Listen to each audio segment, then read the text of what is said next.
మీ ఎలాంటి వ్యాపార ప్రకటనలకైనా వెంటనే మా ఛానల్ సంప్రదించండి. ప్రస్తుతం మనతో పాటు ప్రముఖ ఆధ్యాత్మికవేత్త వేదిక్ ఆస్ట్రాలజర్ గోనుగొంట్ల సురేష్ బాబు గారు ఉన్నారు. సో గురుగారితో మాట్లాడేద్దాం. నమస్కారం గురుగారు. మణికంఠ గారు నమస్కారం అండి. గురుగారు, మార్చి నెల వృషభ రాశి వారి పరిస్థితి ఏ విధంగా ఉంటుందంటారు? మనకి 3వ తారీఖు గ్రహణం ఉంది. మరి ఆ గ్రహణం వీళ్ళకి ప్లస్సా మైనస్సా, ఎన్ని రోజులు ఆ ప్రభావం వీళ్ళ మీద ఉంటుంది? మరి ఉగాదిని ఏ విధంగా పురస్కరించుకుంటే ఈ నెల వీళ్ళకి అన్ని శుభాలే కలుగుతాయి అంటారు? ఓం గం గణపతియే నమః. స్వర్ణలక్ష్మి నమస్తే అస్తు. పరబ్రహ్మ స్వరూపిణి రాజ్యం దేహి ధనం దేహి సర్వకామాంచ దేహి మే. స్వర్ణలక్ష్మి కృపా కటాక్షం వల్ల ప్రతి ఒక్కరికి ధనలాభం కలగాలి, అనుకునే కోరికలన్నీ నెరవేరాలి, వీళ్ళు రాజ్యాధికారం రావాలి, గొప్ప లీడర్షిప్ పొజిషన్లో ఉండాలి, నాయకత్వం ఉండాలి, అంతేకాకుండా ప్రతి నిమిషం వీళ్ళు ఆనందభరితంగా ఉండాలి ఈ వృషభ రాశి వాళ్ళు అని చెప్పేసి స్వర్ణలక్ష్మి అమ్మవారిని గణపతిని మనం కోరుకుందాము.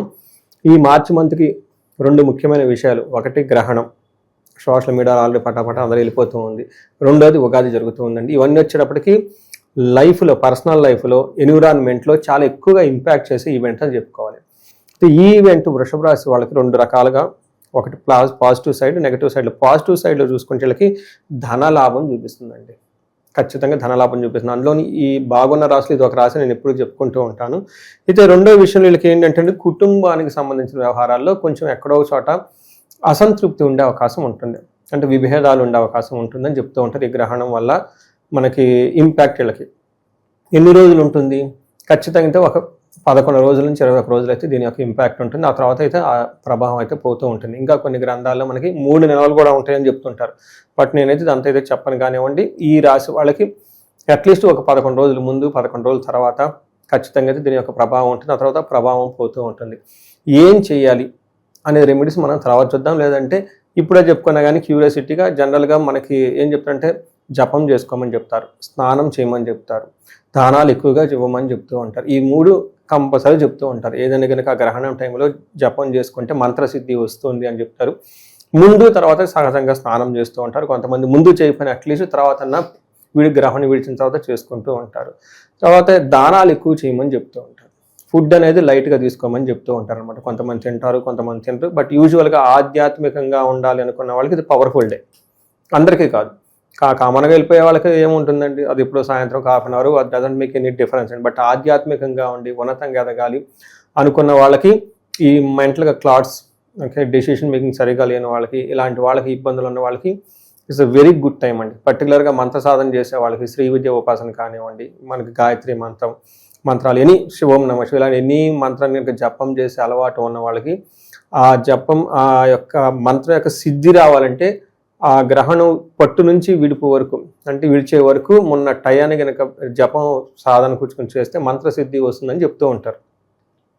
ఇవి మంత్రం సిద్ధి వచ్చిన రాని వాళ్ళకి ఏం చేయాలంటే చక్కగా ఏదైనా జపం చదువుకోవటం, తర్వాత స్నానం చేసి శుద్ధి చేసుకుంటే సరిపోతుందని చెప్తూ ఉంటారు. అంతేగాని టూ మచ్ ఎవరు చేయొద్దండి. వీళ్ళంతా కిందకి పైన కిందకేసి ఎక్స్ట్రీమ్గా ఏది చేయకూడదు. ఓకే, ఎంతవరకు అంటే అంతవరకు మోడరేట్గా చేసుకుంటూ ఉండాలి. ఈసారి గ్రహం అయితే ఖచ్చితంగా ఉందని మనం తెలుసుకోవచ్చు.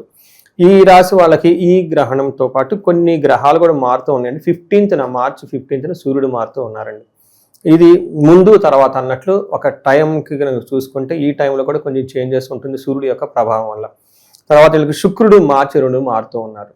సో వీళ్ళకి ఏమైందంటే మార్చి 2 అంటే బిగినింగ్ నుంచి, అంటే గ్రహణం ఒక రోజు ముందు నుంచే వీళ్ళకి శుక్రుడు మారుతూ ఉన్నారంటే, సూర్యుడు వచ్చేటప్పుడు 15వ తారీఖు మారుతూ ఉన్నాడు. కుజుడు వచ్చేటప్పటికి ఈ మంత్ అంతా అక్కడే ఉన్నాడు. ఆల్రెడీ ఈ మంత్ బిగినింగ్లోనే కుజుడు అనమాట. అంటే ఏదైనా కానీ గ్రహం మారుతూ ఉంటే 2 గ్రహాలు మారుతున్నది, అది సూర్యుడు, రెండోది వచ్చేటప్పుడు శుక్రుడు అనేది పెట్టుకోవాలన్నమాట. ఈ యొక్క గ్రహాల ప్రభావం, గ్రహం యొక్క ప్రభావం మనం కలిపి చూసుకుంటే వీళ్ళకి ఎలా ఉంటుందంటే క్రియాఫలం, ఓకే, శుచం, సౌఖ్యం, కలహం అని చెప్తారు. క్రియాఫలం అంటే అనుకున్న పనుల్లో అనుకున్నంతగా ఎక్కువగా రిజల్ట్ రాకుండా వీళ్ళకి ఎక్స్పెక్టేషన్స్ ఉంటుంది, ఆగిపోయే అవకాశం ఎక్కువ ఉంటుందని చెప్పుకోవచ్చు. శుచం, ఏదో ఒక విధంలో కొంచెం మానసికంగా ఆందోళన ఎక్కువ ఉంటుంది. ఓవరాల్గా చూసుకుంటే ప్రాస్పరిటీ, ఓకే, అశేష సౌఖ్యం అంటే ఓవరాల్ ప్రాస్పరిటీ ఉంటుంది. అనవసరమైన వాటికి గొడవలు పడతారు, కానీ ఆ గొడవలు కూడా త్వరగా ఏమంటారు సెట్ అయిపోతాయి, పెద్ద ఎక్కువ ఏమి ఉండదు. తర్వాత ఇది మనకి సూర్యుడు మారిన తర్వాత, ఇదంతా గ్రహణం తర్వాత ఇమీడియట్లీ ఫస్ట్ 11 days ఉండేది. 11 అయితే చూడండి గ్రహణం యొక్క ఇంపాక్ట్ ఎలా ఉంటుందో. ఎప్పుడైతే గ్రహణంలో సూర్యుడు గ్రహణం అయిపోయిన తర్వాత సూర్యుడు మాత్రం వీళ్ళకి విత్త లాభం, అంతకుముందు పని చేస్తే కలిసి రాదు. ఇప్పుడు ఈ సూర్యుడు మారిన తర్వాత ప్రతి పనిలో కలిసి వస్తుంటుంది. కుజుడు 10వ ఇంట్లో ఉండటంతో ప్రొఫెషనల్ మ్యాటర్స్లో కొంచెం బాగా టెన్షన్గా ఉండే అవకాశం ఎక్కువగా ఉంటుంది. బుధుడు మంచి చక్కగా సౌఖ్యాన్ని కంఫర్టబుల్గా వేస్తూ ఉంటారు. శుక్రుడు అభయం, వీళ్ళని బాగా కాపాడే గ్రహం ఎవరంటే మనం చూసుకుంటే శుక్రుడు. ఎందులోని ఈ రాశి అధిపతి కూడాను శుక్రుడే కావటము, ఎందుకని ఇది కూడా చేసుకుంటే చాలా బాగుంటుంది. ఓవరాల్గా కనుక చూసుకుంటే 10వ స్థానాలకు వీళ్ళకి ఒత్తిడి ఎక్కువ ఉంటుందని గమనించుకోవాలి. ప్రొఫెషనల్ మ్యాటర్స్లో అది గ్రహణం ఎఫెక్ట్ అయితేనేమి ఏదైనా ఎఫెక్ట్ అని మనం చెప్పుకోవచ్చు. తర్వాత ఇది ఇండివిజువల్గా మనం చూసుకుంటే సూర్యుడు వీళ్ళకి మారిన తర్వాత మారక ముందు కూడాను ఏం చెప్తారంటే గృహే నిత్యోత్సవం శుభం, ఇంట్లో వీళ్ళకి శుభకార్యం జరుగుతూ ఉంటుంది. నిత్య మాధుర్య భుక్తి, చక్కగా మంచి ఫుడ్ అంతా తింటూ ఉంటారు. అర్ధచ్చ స్వకులాచార, ధనం ప్రకారంగా బాగుంటుంది. అన్ని విషయాలన్నీ చక్కగా అన్ని విషయాలు బాగుంటుంది. అంటే సూర్యుడు వీళ్ళకి విశేషంగా బాగా లాభిస్తున్నాడు అనేది చాలా ఇంపార్టెంట్. అందులోని ఎప్పుడండి గ్రహణం అయిపోయిన తర్వాత, అంటే మనకు 3వ తారీఖు అయిపోతుంది కదండి, 15th సూర్యుడు మారిన తర్వాత దీని యొక్క ఇంపాక్ట్ ఉంటుందని తెలుసుకోవాలి. కుజుడు వీళ్ళకి 10వ స్థానంలో ఉండటంతో ప్రొఫెషన్ మ్యాటర్లో కొంచెం చాలా ఏమంటారు ఉరుకులు పరుగులతో ఉంటుంది.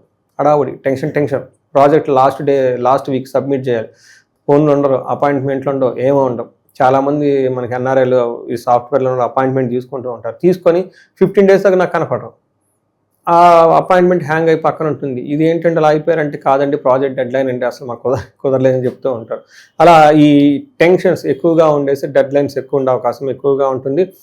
ఇంకా ఓవరాల్గా చూసుకుంటే శుక్రుడు వీళ్ళకి 11వ స్థానంలో మంచి యోగ్యతను ఇస్తూ ఉంటారు.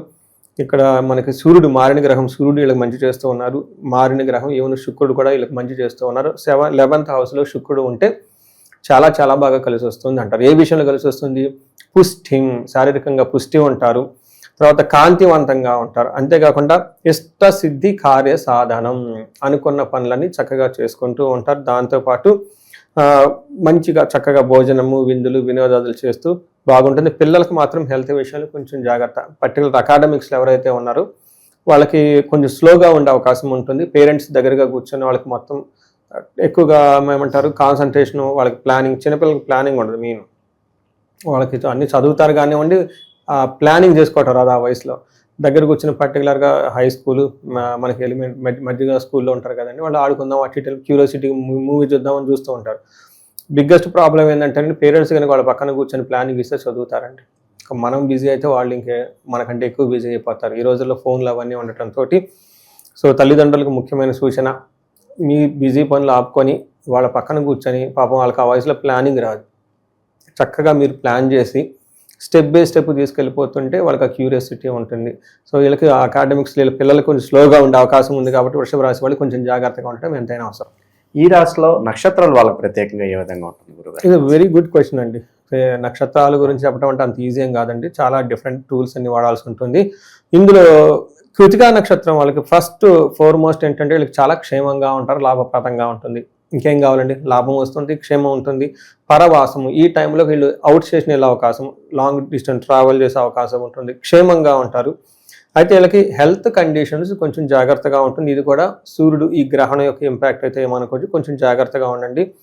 తర్వాత ఏదైనా కనుక పని చేస్తే మంత్ ఎండ్లో మధ్యలో బ్రేకులు వచ్చే అవకాశం ఉంటుంది. అది కూడా శుక్రుని వల్ల, లేడీస్ వల్ల కానివ్వండి, లేదంటే వైఫ్ అండ్ హస్బెండ్కి సంబంధించిన వ్యవహారాల్లో అలా అన్యోన్యత దెబ్బతినే అవకాశం ఉంటుందని గమనించుకోవాలి. రోహిణి నక్షత్రం వాళ్ళకి అతిగా భయపడుతూ ఉంటారు. తర్వాత వీళ్ళకి క్షేమంగా ఉంటారు, లాభప్రదంగా ఉంటుంది. వీళ్ళకు ఉన్న ప్రాబ్లం ఏంటంటే అతిగా భయపడుతూ ఉంటారు. హెల్త్ విషయంలో చాలా జాగ్రత్తగా ఉండాలి. మృగశిర నక్షత్రం వీళ్ళకి చక్కగా అన్ని మ్యారేజెస్, ఫంక్షన్స్ అటే అందే అవకాశం ఎక్కువగా ఉంటుంది. క్షేమంగా ఉంటారు. వీళ్ళకి కూడా అతిగా భయపడుతూ ఉంటారు. ఈ రాశి వాళ్ళు ఒకే ఒక ప్రాబ్లం ఏంటంటే ప్రతి నక్షత్రంలో కామన్గా చూసుకుంటే అన్ని విషయాల బాగుంది, ప్రాఫిట్ ఉంటుంది, కానీ అతిగా భయపడుతూ ఉంటారు. అతిగా ఎక్కువగా భయపడిన అవసరమే లేదు. ఎందుకంటే బాగా ఉన్న రాశుల్లో ఈ 20-26 సంవత్సరంలో ఇది ఒక రాశి, మనం చాలాసార్లు చెప్పుకున్నాం కాబట్టి చిన్న చిన్నవి వస్తూ ఉంటాయి. జస్ట్ మూవ్ ఆన్, వెళ్ళిపోతూ ఉండటమే లైఫ్లో, అంతేనండి. ఇక విశేషంగా ఎలాంటి పరిహారాలు చేసుకుంటే బాగుంటుంది అంటారు? అలాగే మనకి మార్చ్ అనగానే చాలా వరకు ఎగ్జామ్స్ సీజన్ కూడా నడుస్తూ ఉంటుంది విద్యార్థులకు సంబంధించి. మరి వాళ్ళకి మంచి ఫలితాలు రావాలంటే ఎలాంటి పరిహారాలు బాగుంటాయి అంటారు?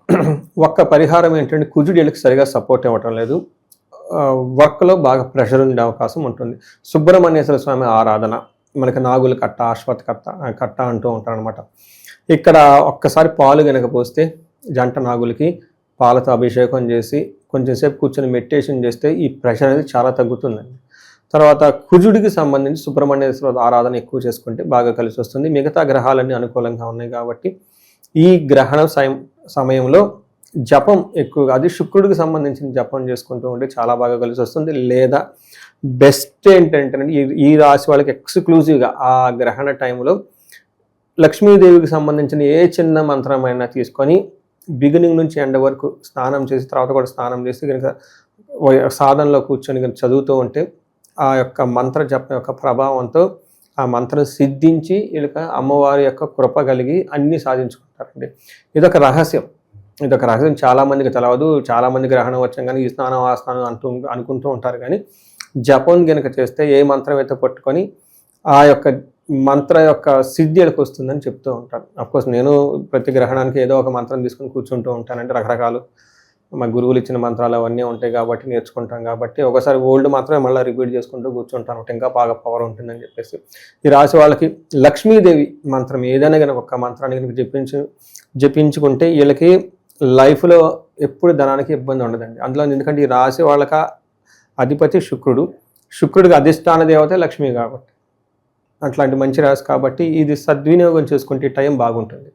ఓవరాల్గా వృషభ రాశి వారి పరిస్థితి ఈ మార్చి నెల ఏ విధంగా ఉంటుందో మంచి విశ్లేషణ అందించారు. ధన్యవాదాలు. ధన్యవాదాలండి.